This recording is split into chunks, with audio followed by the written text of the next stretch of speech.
Hello friends, welcome to middle class family. Mary Sunkara. ఎలా ఉన్నారు? అందరు బాగున్నారా? నేనైతే చాలా బాగున్నానండి. మీరంతా బాగుండాలని మనస్ఫూర్తిగా కోరుకుంటున్నాను. ఈరోజు మరొక వ్లాగ్తో మీ ముందుకైతే వచ్చేసాను. వ్లాగ్ కనుక మీకు నచ్చినట్లయితే ఖచ్చితంగా లైక్ చేయండి. ఎవరైనా మొదటిసారి నా వీడియోస్ చూస్తున్నట్లయితే సబ్స్క్రైబ్ చేసుకొని బెల్ ఐకాన్ క్లిక్ చేసి ఆల్ అండ్ సింబల్ క్లిక్ చేశారంటే నా నోటిఫికేషన్స్ మీ వరకు వచ్చేస్తాయండి. ఈరోజుటి వ్లాగ్లో అయితే నేను కొన్ని రెసిపీస్ అయితే చేశాను, చూసేయండి. చాలా ఈజీ అనమాట, ఇన్స్టెంట్గా చేసుకోవచ్చు. వంట రాని వాళ్ళు కూడా చేసుకోవచ్చు అనమాట, అంత ఈజీగా ఉంటాయి నేను చేసే రెసిపీస్ అయితే. ఇది మంగళవారం వ్లాగ్ అయితే స్టార్ట్ చేశానండి. మంగళవారం ఈవినింగ్ అనమాట, 4కి క్లీన్ చేసేసాను అనమాట. క్లీన్ చేసేసి బయట మంచిగా ముగ్గు అయితే వేసుకున్నాను. ఈవినింగ్ ఇలాగే వేసుకోవాలి ముగ్గు అయితే, మార్నింగ్ ఒకలాగా ఈవినింగ్ ఒకలాగా అనమాట. అలా అయితే నేను ఈవినింగ్ ముగ్గు వేసుకున్నాను. ఆ తర్వాత ఇంకా ట్యూషన్ పిల్లలంతా వచ్చేసారండి. ఇంకా 4:30కి ట్యూషన్ జరుగుతుంది అని చెప్పాను కదా, 4:30కి అయితే వచ్చేసారు పిల్లలు. ఇంకా అయిపోయిన తర్వాత 6:30 అలా వెళ్ళిపోతారనమాట పిల్లలైతే. ఇంకా 6:30 నుంచి ఇంకా నేను త్వరగా స్నానం చేసుకొని దీపం అయితే పెట్టేసుకున్నానండి వెంటనే. ఇంకా పిల్లలు ఉన్నప్పుడు సామాన్లు క్లీన్ చేయడం కుదరదు కదా, అందుకనేసి ఇంకా నేనైతే సామాన్ అంతా క్లీన్ చేయలేదు. తర్వాత క్లీన్ చేసుకుందాంలే దీపం పెట్టిన తర్వాత అనేసి ఇంకా నేనైతే ఫస్ట్ దీపం పెట్టేశాను. ఇంకా తర్వాత అటెండెన్స్ బుక్ అవంతా బయట ఉన్నాయండి, ఇంకా అవన్నీ తీసి సర్దేస్తూ ఉన్నానన్నమాట. ఇంకా ఇక్కడ చూసారు కదా, లక్ష్మీదేవి విగ్రహం అయితే పెట్టాను. ఇవన్నీ నేను పూజ రూమ్లో పెట్టేసి ఉన్నానండి. ఇంకా పూజ రూమ్లో చాలా చిన్నగా ఉంది కదా, ప్లేస్ సరిపోవట్లేదు. ఇంకా అందుకనేసి నేను ఇలా పెట్టేశాను అనమాట. టీవీ దగ్గర ఎదురుగా ఉంటాయి కదా, బాగుంటుంది, ఉదయాన్నే లేవగానే చూడొచ్చు అనేసి ఆ ఉద్దేశంతో అయితే అలా అలంకరించుకున్నాను అనమాట. రోజైతే మల్లెపూలు పెడుతూ ఉన్నానండి, కానీ ఇంకా ఈరోజైతే ఇంకా మా ఆయన తేలేదు కాబట్టి నేను మల్లెపూలు అయితే పెట్టలేదు. ఇంకా బెడ్రూమ్లో అయితే ఇంకా బెడ్షీట్లు అంతా ఉండిపోయాయండి. ఇంకా అవన్నీ తెచ్చి ఇక్కడ ఆరేస్తూ ఉన్నాను అనమాట. ఇంకా ఎంత చెప్పినా కానీ అండి, మా పిల్లలు మా ఆయన అయితే ఇంకా అక్కడే వేసేస్తారు. ఇంకా అలవాటు అయిపోయింది. ఏదైనా ఒక మంచి అలవాటు నేర్చుకోవాలంటే కొంచెం టైం పడుతుంది కదా. ఇంతకుముందు అంతా ఏంటంటే చిన్న రూమ్లో ఉన్నాము, ఒకే రూమ్లో. ఇంకా అక్కడ వేయడం అలవాటు అయిపోయింది. పైన ఆరేసుకునే సిచ్యువేషన్ కూడా లేదనమాట. తాడు పైన అలా బయట కానీ లోపల కానీ అట్లా ఇంకా నేనే చూసుకునేదాన్ని. ఇంకా అదంతాను ఇక్కడ మంచిగా ఉందన్నమాట, స్పేస్ అంతాను, ప్లేస్ అంతా బాగుంది. ఇంకా మీరు అలవాటు చేసుకోండి అంటే అలవాటు చేసుకుంటాము అని చెప్తున్నారు. పోనీలేండి, టైం పడుతుంది కదా. ఎవరికైనా ఒక మంచి అలవాటును మనం అలవాటు చేసుకోవడానికి టైం పడుతుంది. ఒక్కొక్కసారి ఆరేస్తారు, ఒక్కొక్కసారి అలా వేసేసి వెళ్తూ ఉంటారనమాట. ఇప్పుడు అసలే ఎండలు కదా, చెమట అయితే ఎక్కువగా పోస్తూ ఉందండి. ఇంకా మధ్యాహ్నం అయితే ఉదయం సమ్మర్ క్యాంప్ పెట్టేశారు మా ఆయన అయితే. 8 గంటల నుంచి 12 గంటల వరకు అండి. 8 నుంచి 10 వరకు ఒక బ్యాచ్ అయితే, 10 నుంచి 12 వరకు ఒక బ్యాచ్ అనమాట. ఇంకా అలా మా ఆయన అయితే బాగా అలసిపోయి వచ్చేసారు. 12:30కి అలా వస్తారండి. ఇంకా నేనేంటంటే 2 గంటలకు అలా చేస్తాను, తినేసి పడుకునేస్తారనమాట. 4:30కి అలా లేసి ఇంకా స్నానం చేసుకొని రెడీ అయిపోతారు ఇంకా ఆయన అయితే. ఇంకా మా పిల్లలు కూడా 6కి వాళ్ళకి ట్యూషన్ స్టార్ట్ అవుతుంది కదా, వాళ్ళు కూడా 6 నుంచి వాళ్ళు రెడీ అయిపోతారండి. ఇంకా అలా రెడీ అయ్యి బెడ్రూమ్లోనే వేసేస్తారు. ఇంకా బయట వచ్చేదానికి వీలు లేదు కదా, ఇంకా ట్యూషన్ పిల్లలు ఉంటారు పిల్లలకి. ఇంకా మా ఆయన ఏంటంటే లోపలే రెడీ అయిపోతారు. అలా వాళ్ళు ఇంకా బెడ్రూమ్లోనే వేసేస్తారనమాట. ఇంకా నేను ఆ బెడ్రూమ్లో నుంచి తీసుకొచ్చి హాల్లో వేసాను.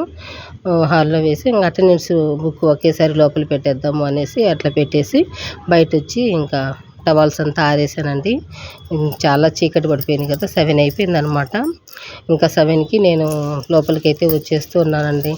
ఇంకా 7కి ఇంకా సామాన్ తోమి నేను వంట చేయాలి. ఇంకా అయ్యో సామాన్ తోమేదానికే మనకి 1 అవర్ పడిపోతుంది టైం అయితే. ఇంకా వీటికి నాకైతే అసలు ఓపికే ఉండట్లేదండి.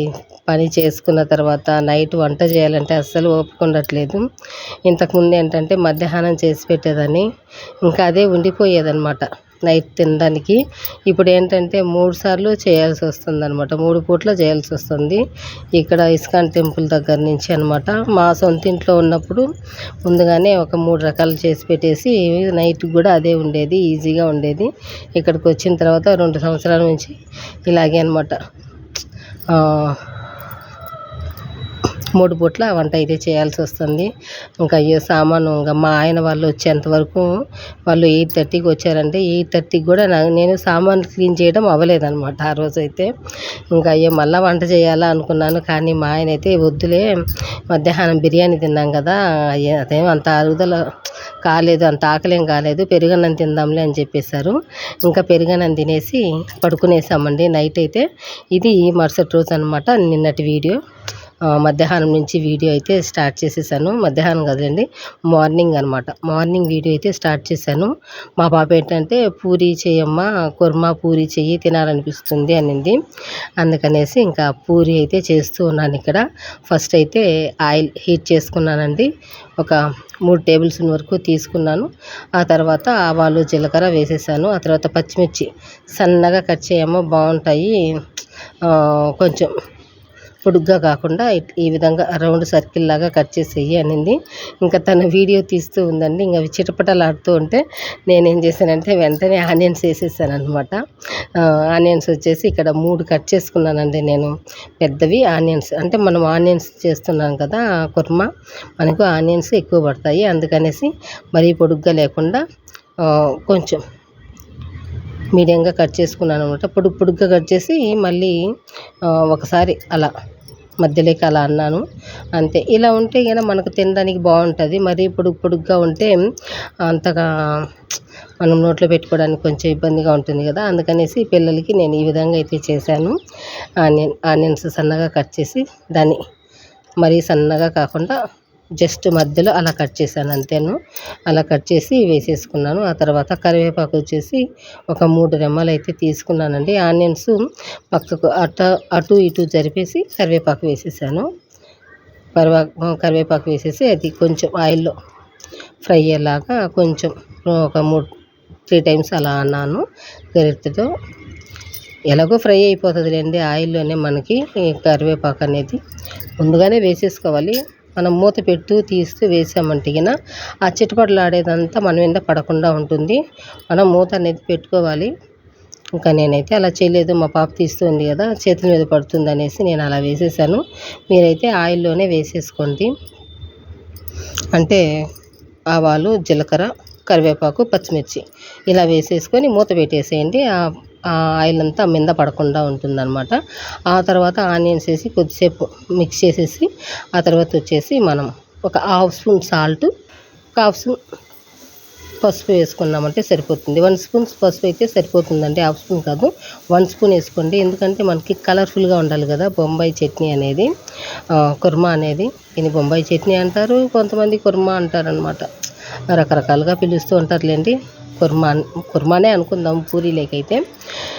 ఇలా మనం సాల్ట్ ఒక 1/2 స్పూను, పసుపు స్పూన్ వేసుకోండి, కరెక్ట్గా కలర్ఫుల్గా ఉంటుంది. వేసుకొని మంచిగా మూత పెట్టేసి 2 మినిట్స్ అండి అంతే. మూత పెట్టేసి 2 మినిట్స్ అలా ఉంటే కొంచెం మెత్తబడతాయి. మెత్తబడిన తర్వాత మూత తీసి 1 గ్లాస్ వాటర్ వేసుకున్నామంటే మనకు మంచిగా ఉడికిపోతుందండి. ఈలోపు మనం ఏంటంటే అందులోకి శనగపిండి ఒక 2 టేబుల్ స్పూన్ వరకు తీసుకొని అంటే వంటలు లేకుండా మంచిగా మిక్స్ చేసుకోవాలన్నమాట. చూసారు కదా, ఫస్ట్ అయితే కొద్దిగా వాటర్ తీసుకోండి, వంటలు లేకుండా మిక్స్ చేసుకోండి. ఆ తర్వాత కొంచెం మనం వాటర్ వేసుకున్నామంటే సరిపోతుంది. ఒకేసారి వాటర్ వేసామంటే వంటలు అనేటివి మనకి పోవు అనమాట, కొంచెం ఇబ్బంది అయిపోతుంది, మిక్స్ చేయడానికి టైం పడుతుంది. అలా కాకుండా కొంచెం వాటర్ వేసుకొని మంచిగా మిక్స్ చేసుకోండి. ఆ తర్వాత వాటర్ వేసుకొని మనకు కావాల్సినట్టుగా కలుపుకొని, చూసారు కదా మనకి 2 మినిట్స్లో అయితే ఆ వాటర్ అంతా పైకి తేలాలంటే బాగా ఉడకాలన్నమాట. మనం వేసుకున్న గ్లాస్ వాటర్ ఉంది కదా, ఉడికిన తర్వాత మనం ఈ శనగపిండి అనేది అందులో వేసేసుకోవాలండి. చూసారు కదా, ఇంకొంచెం వాటర్ వేసుకొని బౌల్లో మనం బౌల్ క్లీన్ చేసుకొని అందులో వేసుకున్నామంటే సరిపోతుందండి. ఎందుకంటే మనకు పిండి అంటుకొని ఉంటుంది కదా బౌల్కి. కొద్దిగా వాటర్ వేసుకున్నామంటే మనకి ఈ కుర్మా అనేది మంచిగా, అంటే అంత నీళ్ళగా లేకుండా అంత గట్టిగా లేకుండా కరెక్ట్గా ఉంటుంది. చూసారు కదా, చాలా బాగుందండి. ఈ విధంగా మిక్స్ చేసుకున్న తర్వాత గరం మసాలా ఒక 1 స్పూన్ యాడ్ చేసుకోండి. స్మెల్ చాలా బాగుంటుందన్నమాట. ఇది నేను సింపుల్గా, ఇది నా స్టైల్ అండి, నేను సింపుల్గా ఇలా చేస్తూ ఉంటాను కాబట్టి మా పిల్లలకైతే చాలా బాగా నచ్చుతుంది నేను చేసే ఏ వంటైనా చాలా సింపుల్గా చేస్తానండి. సింపుల్గా చేస్తేనే టేస్ట్ బాగుంటుందమ్మా అంటుంది మా పాప అయితే. అలా గరం మసాలా మిక్స్ చేసేసి 1 మినిట్ అండి ఉడికించుకున్నామంటే సరిపోతుంది. 1 మినిట్ తర్వాత మూత తీసేసి కొంచెం కొత్తిమీర పైన చల్లుకున్నామంటే మనకి కుర్మా రెడీ అయిపోయిందండి. చూసారు కదా, చాలా అంటే చాలా కలర్ఫుల్గా ఉందన్నమాట. ఫస్ట్ అయితే నేను కుర్మా తీసి రెడీ చేసి పక్కన పెట్టేశాను. ఆ తర్వాత పూరి అండి, ఫస్టే పూరి మంచిగా సాల్టు వాటర్ వేసేసి చపాతీలాగా మిక్స్ చేసి పక్కన పెట్టేసుకున్నానండి. మంచిగా కలుపుకొని పక్కన పెట్టేసుకున్నాను. పూరి చేసిన కుర్మా చేసిన తర్వాత ఆ పూరీలు అయితే చేసుకున్నాను. మినిమం ఒక హాఫ్ అన్ అవర్ నానితే సరిపోతుందండి పిండి. ఇందులో మనం ఆయిల్ వేయకూడదనమాట. నేనైతే పాలు కానీ పెరుగు కానీ ఆయిల్ కానీ ఏమీ వేయనండి. ఓన్లీ సాల్ట్ వాటర్ వేసుకొని ఒక హాఫ్ అన్ అవర్ పక్కన పెట్టేస్తాను.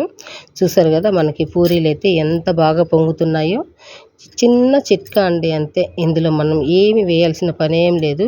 చిన్న టెక్నిక్తో మనం పూరీలు అయితే ఇలా పొంగేలా చేసుకోవచ్చు. ఏమీ లేదండి, ఆయిల్ని మనం హై ఫ్లేమ్లో పెట్టుకోవాలి. మనం స్లో ఫ్లేమ్లో తగ్గించకూడదు అనమాట. మనం పూరి వేసేటప్పుడు ఆయిల్ బాగా కాగుతూ ఉండాలి. చలచల కాగుతూ ఉంటే మనం పూరి వేసిన తర్వాత గరిటెతో చిన్నగా స్లోగా పూరిని కిందికి అట్లా ప్రెస్ చేసినట్లు అంటూ ఉన్నామంటే పూరి అనేది పొంగడం స్టార్ట్ అవుతుందండి. అంతే, గోధుమ పిండితోనే చేస్తాను నేను. మైదా పిండి కానీ రవ్వ కానీ ఇందులో ఏమీ వేయనండి. ఎంత బాగా వచ్చాయి కదా పూరీలు అయితే, ఇలా పొంగుతూ ఉంటాయి అన్నమాట. నేనైతే ఇదే ప్రాసెస్ ఫాలో అవుతానండి. మీకు నచ్చితే మీరు కూడా ఫాలో అవ్వండి. నచ్చితే ఖచ్చితంగా ఒక లైక్ అయితే ఇవ్వండి. నన్నైతే సపోర్ట్ చేయండి. చాలా సింపుల్గా ఉంది కదా, కుర్మా కానీ పూరి కానీ చాలా సింపుల్గా చెప్పేశాను. ఇంకా పూరి కుర్మా చేసిన తర్వాత మా పాప అయితే చాలా రోజుల నుంచి అడుగుతుందండి, అమ్మ నువ్వు తమ్ముడికి ఏది ఇష్టమో అదే చేస్తూ ఉంటావు, నాకైతే చేయవు అంటుంది. నేను అడిగిన వెంటనే చేయవు, నేను నిన్ను పదే పదే అడుక్కోవాలి, నెల రోజులు అయ్యేదాకా కానీ నువ్వు చేయవు అంటుంది. ఏమీ లేదులేండి, అట్లా అంతా ఏమీ ఉండదు. కాకపోతే కొంచెం టైర్డ్ అయిపోతాం కదా, దానికి తగ్గట్టుగా మన దగ్గర కొంచెం ఒకటి ఉండొచ్చు, ఒకటి లేకపోవచ్చు. అలా మనకు అడ్జస్ట్ అవుతూ మనం చేస్తూ ఉంటాము. కానీ అది పిల్లలకు అర్థం కాదు కదా, అలా అనమాట. నేను ఇంకా దాంట్లోకి సరిపడా అన్నీ ఉంటేనే చేస్తానండి. బాబుకైనా పాపకైనా నాకు ఇద్దరు సమానమే. ఒకరు అటు ఒకరు ఇటు అంటూ ఏమీ లేదనమాట. కానీ మా పిల్లలైతే అలా అంటూ ఉంటారు. అది సహజమే కదండి, ఎవరికైనాను పిల్లలు అలా అట్లా మాట్లాడుతూ ఉంటారు. నేనైతే నవ్వుతూ ఉంటానన్నమాట మా పిల్లలు మాట్లాడుతూ ఉంటే. ఇంకా అలా మా పిల్లలైతే పూరీ కుర్మా ఎంజాయ్ చేస్తూ తినేసారండి. ఇంకా మధ్యాహ్నం అనమాట పూరీ చేసిన తర్వాత మా పాప ఫ్రెండ్ అండి, 10th అయిపోయింది కదా, ఇంకా వాళ్ళైతే ఇప్పుడు ఇంటర్ జాయిన్ అయిపోయారు. తను బైపీసీ తీసుకునింది, మా పాప ఏమో ఎంపీసీ తీసుకునిందండి. ఇంకా మేము హౌస్ షిఫ్ట్ అయ్యాం కదా, ఇల్లు బాగుంది అని చెప్తే చూడడానికి వచ్చారండి. ఇంకా వాళ్ళతో మాట్లాడుతూ ఉండిపోయాను నేను. వాళ్ళు వచ్చిన తర్వాత మన పని మనం చేసుకుంటూ ఉంటే బాగుండదు కదా, అందుకనేసి నేను ఏ పని పెట్టుకోకుండా సైలెంట్గా వాళ్ళతో మాట్లాడుతూ ఉండిపోయానండి. ఇంకా లేట్ అయిపోయిందనమాట. అందుకనేసి ఇంకా లేట్ అయిపోయింది. 12:30కి మా ఆయన అయితే వచ్చేసారు, 1-12:30కి అట్లా. ఇంకా టైం అయిపోయింది అనేసి టకటక రైస్ పెట్టేసి ఎగ్ రైస్ చేస్తే బాగుంటుంది అనేసి నేను ఎగ్ రైస్ అయితే స్టార్ట్ చేసేసానండి. ఫస్ట్ అయితే ఆయిల్ వేసుకున్నాను, బాండీ పెట్టేసి ఆయిల్ వేసుకున్నాను. ఒక 2 టేబుల్ స్పూన్లకు తీసుకొని ఎగ్స్ వచ్చి 4 తీసుకున్నానండి. ఇది ముగ్గురికి సరిపోయమైనా ఉంటుంది క్వాంటిటీ అయితే. ఇంకా మా ఆయన అయితే వస్తానే పూరీలు పెట్టేశానండి. ఇంకా లేట్ అయిపోతుంది కదా, పాపం ఆకలితో ఉంటారు, తిరుగుతూ ఉన్నారు బయట అనేసి నేను 2 పూరీలు ఉంటే పెట్టేశాను. నాకు ఆకలిగా ఏం లేదు, మీ ముగ్గురు చేసుకోండి అని చెప్పేశారు మా ఆయన అయితే. ఇంకా నేను మా ముగ్గురమైనా చేస్తున్నాను. ఇక్కడ 4 ఎగ్స్ మంచిగా ఫ్రై చేసుకున్నాను. అంటే దాన్ని ఎక్కువగా మనం మిక్స్ చేయకూడదండి, కొంచెం అటు ఇటు అంటూ ఉండాలి అంతే. అది ఓన్లీ అట్లా లైట్గా ఫ్రై అవ్వాలి. మంచిగా ఫ్రై అవుతుంది, కానీ మనం గరిటెతో ఎక్కువగా మిక్స్ చేయకూడదు. అలా మనం ఫ్రై చేసుకొని పక్కన పెట్టుకోవాలండి. ఆ తర్వాత మళ్ళీ ఒక 3 టేబుల్ స్పూన్ల వరకు నేను ఇక్కడ ఆయిల్ అయితే తీసుకొని 2 ఆనియన్స్ అండి, మీడియం సైజు అనమాట. ఆనియన్స్ సన్నగా కట్ చేసుకొని మనం బ్రౌన్ కలర్ వచ్చేంత వరకు వేయించుకోవాలండి ఆనియన్స్. ఆ తర్వాత వచ్చేసి అల్లం ఒక 1 ఇంచు ముక్క, 6 వెల్లుల్లిపాయలు పెద్దవి తీసుకున్నాను. ఇవి మంచిగా కచ్చపచ్చగా దంచుకున్నానండి ఈ గ్లాస్‌లో. ఇంకా దంచుకోవడానికి రోల్ ఏం లేదు కదా, ఆప్షనల్ అనమాట. గ్లాస్‌లో మనం చపాతీ కర్ర రుబ్బుతూ ఉంటాం కదా, దాంతో దంచేసాననమాట. దంచేసి ఎంచక్కా అందులో వేసేసాను. అలా వేసుకుంటే చాలా మంచిగా ఉంటుందండి స్మెల్. మనం రోట్లో దంచుకుంటే ఎలా ఉంటుందో అలా అంత బాగుంటుందనమాట. ఆ విధంగా మనం అల్లం వెల్లుల్లి పేస్ట్ కూడా మనకు ఆయిల్‌లో పచ్చి వాసన పోయేదాకా వేయించుకున్న తర్వాత, పసుపు వచ్చేసి ఒక హాఫ్ స్పూన్ అండి, కారము 1 స్పూన్ వేసుకోవాలి, ధనియాల పొడి 1 స్పూన్ వేసుకోవాలండి. ఆ తర్వాత వచ్చేసి జీలకర్ర పొడి ఒక హాఫ్ స్పూన్ వేసుకుంటే సరిపోతుంది. గరం మసాలా పౌడర్ వచ్చేసి 1 స్పూన్ వేసుకోవాలండి ఇక్కడ. చూసారు కదా, ఈ విధంగా ఈ పౌడర్స్ అంతా వేసుకున్న తర్వాత మంచిగా మనము ఈ పౌడర్స్ పచ్చివాసన పోయేదాకా మనం వేయించుకోవాలన్నమాట. ఈ పౌడర్స్ అంతాను వేయించుకునే ముందు మనం సాల్ట్ కూడా వేసుకోవాలండి. సాల్ట్ చెప్పలేదు కదా, సాల్ట్ ఒక హాఫ్ స్పూన్ వేసుకోండి అంతే, మరీ ఎక్కువ వేసుకోకండి. ఎందుకంటే మనకి కొంచెం సాల్ట్ ఎక్కువైనా తక్కువైనా వేసుకోవచ్చు, కానీ ఎక్కువైందంటే తినలేం కదా. సాల్ట్ మాత్రం హాఫ్ స్పూనే వేసుకోండి. నేనైతే హాఫ్ స్పూనే వేసుకున్నాను. ఆ తర్వాత వచ్చేసి మనం ఫ్రై చేసి పక్కన పెట్టుకున్నాం కదా ఎగ్స్, ఆమ్లెట్ లాగా చేసి పెట్టుకున్నాం కదా, అది అందులో వేసేసుకొని ఆ కారం పసుపు ఉప్పు అంతా పట్టేలాగా మిక్స్ చేసేసుకోవాలండి. చూసారు కదా, కొంచెం పెద్ద పెద్దగా ఉన్నాయి, అందుకనేసి దాన్ని ఆ విధంగా సన్నగా కట్ అయ్యేలాగా గరిటతో అలా కట్ చేస్తూ ఉన్నాను అనమాట. అలా కట్ చేసి రైస్ అయితే ఒక 3 గరిటెలు అయితే తీసుకుంటూ ఉన్నానండి. ఎందుకంటే నేను ముగ్గురికి అని చెప్పాను కదా, 3 గరిటెలు తీసుకున్నాను. 4 ఎగ్స్ తీసుకున్నాను, 3 గరిటెలు తీసుకున్నానండి. చూసారు కదా, మంచి అంటే గరిటెకు బాగా గరిటె ఫుల్గా తీసుకున్నాను రైస్ అయితే. ఇంకా ఆ తర్వాత వచ్చేసి కొత్తిమీర అండి, సన్నగా కట్ చేసుకొని అందులో యాడ్ చేసుకోవాలి. దీంతోపాటు మిరియాల పొడి కూడా యాడ్ చేసుకుంటే మనకి సేమ్ మనం బయట ఎగ్ ఫ్రైడ్ రైస్ ఎలా ఉంటుందో అలా ఉంటుందండి. ఇంకా నేనేంటంటే ఇంకా టైం అయిపోయింది ఇంకా చేసేదానికి, మా పిల్లలు ఆకలితో ఉన్నారు అనేసి ఇంకా 2 అయిపోయిందండి. ఎందుకంటే 1:30 వరకు వాళ్ళతోనే మేము మాట్లాడుతూ ఉన్నాం కదా, ఇంకా రైస్ అవ్వాలి, ఆ తర్వాత ఇంక ఈ ప్రాసెస్ చేసుకోవాలి కదా. 2 అయిపోయింది, ఆకలేస్తూ ఉంటుందనేసి నేనైతే ఇంక ఇలా మిక్స్ చేసేసాను, అంతేనండి. మీరు మిరియాల పొడి కూడా యాడ్ చేసుకోండి, చాలా బాగుంటుంది. చాలా ఈజీగా ఉంది కదా ఎగ్ ఫ్రైడ్ రైస్. నచ్చితే ఖచ్చితంగా మీరు కూడా ట్రై చేయండి. ఎలా వచ్చింది ఏంటనేది కామెంట్ సెక్షన్లో షేర్ చేయండి. లాస్ట్లో సాల్ట్ టేస్ట్ చేసుకోండి. టేస్ట్ చేసుకున్న తర్వాత మీకు తక్కువ అనిపించిందంటే కొంచెం ఒక 1 పించ్ అట్లా వేసుకోండి. చూసారు కదా, అంతే, మనకి ఎగ్ రైస్ అయితే రెడీ అయిపోయింది. నచ్చితే ఖచ్చితంగా లైక్ చేయండి, మీ ఫ్రెండ్స్కి మీ బంధువులకి షేర్ చేయండి, సబ్స్క్రైబ్ చేసుకోండి. థ్యాంక్ యూ అండి.